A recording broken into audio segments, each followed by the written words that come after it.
The car payment trap nobody talks about. How Americans afford insane car payments? Welcome to Mastering Money and Wealth. Have you ever been driving down the highway and suddenly found yourself behind a brand new truck that costs more than most people's houses? You know the one I'm talking about. The gleaming monster with chrome everything, leather seats that probably cost more than your monthly rent, and a payment that would make your mortgage broker weep. And here's the thing that really gets me. The person driving it probably makes less money than you do. So, what's going on here? How are regular people somehow affording these astronomical car payments that seem to defy basic mathematics? If you've ever wondered how your neighbor can afford that $70,000 pickup truck while complaining about grocery prices, make sure to hit that subscribe button and give this video a thumbs up, if it helps explain this modern mystery. Now, before we dive into the mechanics of how people are pulling this off, let me paint you a picture of what we're actually dealing with here. The average new car payment in America has crossed into territory that would have been considered absolutely insane just a decade ago.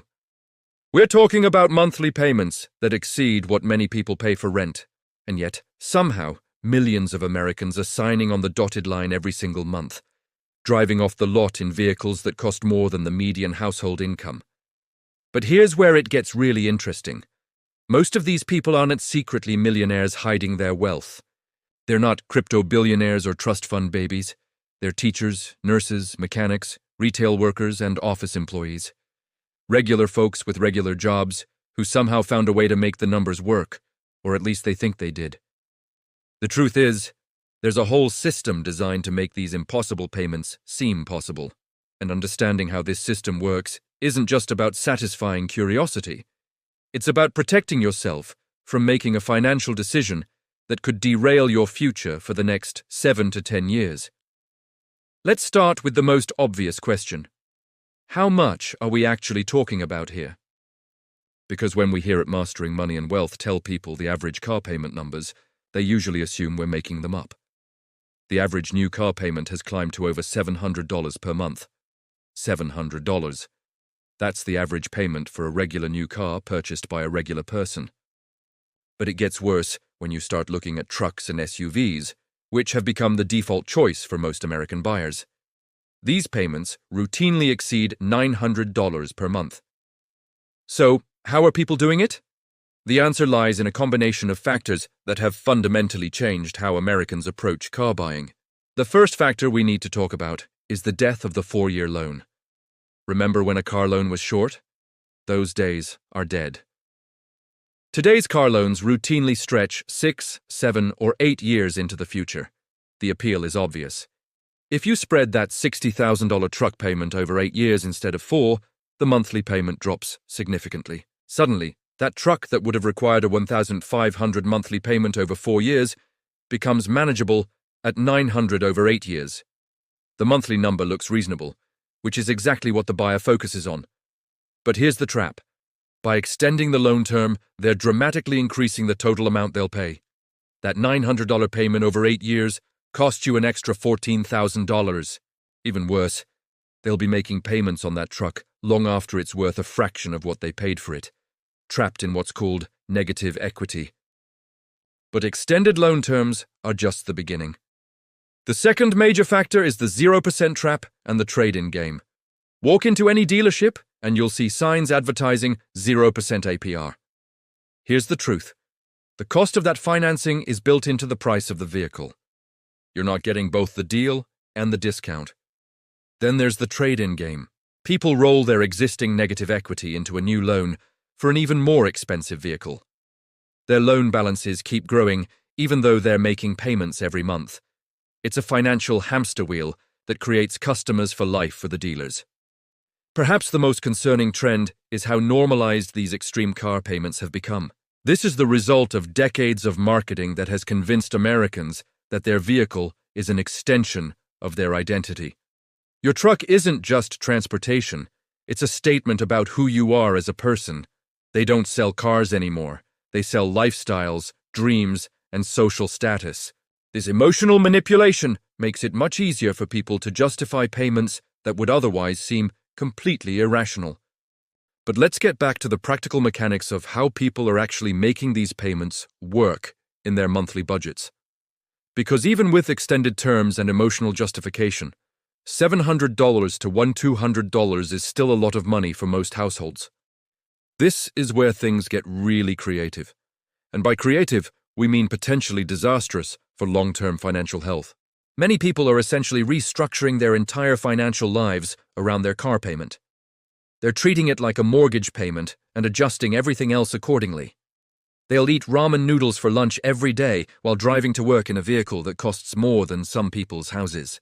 They'll skip vacations, avoid restaurants, and put off other major purchases, all to support a car payment that consumes 25 to 30% of their take-home income.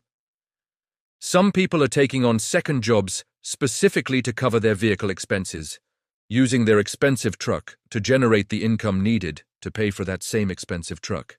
Others are dipping into retirement accounts or taking loans against their 401k to make down payments or cover repair costs. They're borrowing from their future selves to fund their current transportation fantasies.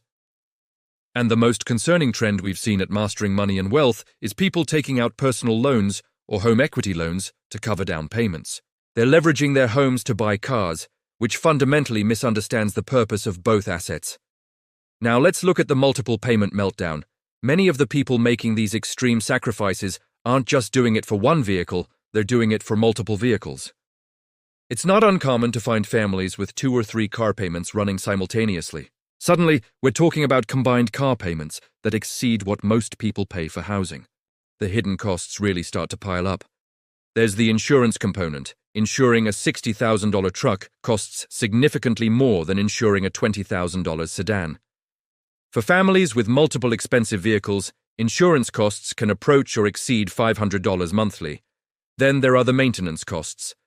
But here's where the math gets really interesting. And by interesting, we mean absolutely terrifying. Let's run the real numbers that most people never bother to calculate. Imagine someone buys a $55,000 truck with a 7-year loan.